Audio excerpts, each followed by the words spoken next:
Hello viewers, Bangla health tips আপনাদের সবাইকে স্বাগতম। আমাদের আজকের বিষয়, ভুলেও যারা আদা খাবেন না।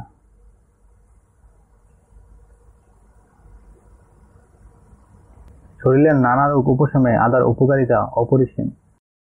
রোগ প্রতিরোধ ক্ষমতা বাড়ানো ছাড়াও আর্থারাইটিস, মাইগ্রেন, কাশি, ডায়রিয়া, গ্যাস, কনস্টিপেশন, হার্টের সমস্যা, ডায়াবেটিস, হাই কোলেস্টেরলের মতো বিবিধ রোগ প্রতিরোধে আদার জুড়ি মেলা ভার।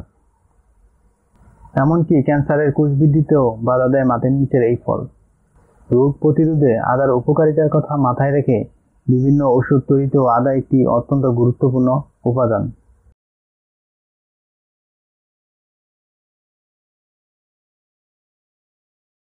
তবে আদার গুণ জানার পর যদি কেউ মুড়িমুটকির মতন আদা খেতে শুরু করেন, তাহলে বিপদ। কারণ আদা যেমন অনেক ক্ষেত্রে শরীরের পরম বন্ধু, আবার কিছু ক্ষেত্রে তা শরীরের চরম শত্রুও বটে।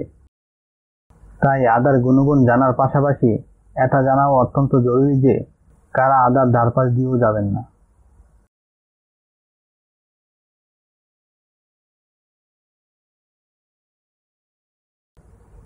কারা আদা এড়িয়ে চলবেন। 1. অন্তঃসত্ত্বারা। আদা শরীরের কড়া উদ্দীপক হিসাবে কাজ করে, সেজন্য অন্তঃসত্ত্বারা আদা খেলে প্রিমেচিউর শিশু জন্মানোর সম্ভাবনা বেড়ে যায়। এর জন্য গর্ভবতী মহিলারা অবশ্যই আদা এড়িয়ে চলা উচিত, বিশেষত প্রেগন্যান্সির শেষ সপ্তাহগুলোতে।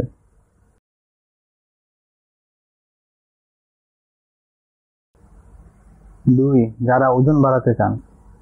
যারা রোগা হতে চান তাদের জন্য আদা বিশেষ উপকারী হলেও যারা শীর্ণকায় ওজন বাড়াতে উৎসাহী তাদের অবশ্যই আদা এড়িয়ে চলা উচিত, কারণ আদা খিদে কমায়। এছাড়াও শরীরের চর্বি গলানোর প্রক্রিয়ায় আদা বিশেষ সহায়ক। সেজন্য যারা ওজন বাড়াতে চান আদা তাদের কোনো কাজে আসবে না।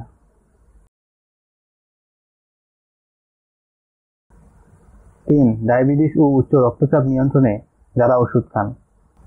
আদা ডায়াবেটিসের লেভেল কমাতে কার্যকরী হলেও যারা ডায়াবেটিস নিয়ন্ত্রণের জন্য নিয়মিত ওষুধ খান তাদের ডায়েট চার্ট থেকে চিরতরে ডিলিট করে দিতে হবে আদাকে। একই কথা প্রযোজ্য উচ্চ রক্তচাপের রোগীদের জন্য। রক্তচাপ নিয়ন্ত্রণে যারা নিয়মিত ওষুধ খান তাদেরও অবশ্যই আদাকে এড়িয়ে চলা উচিত।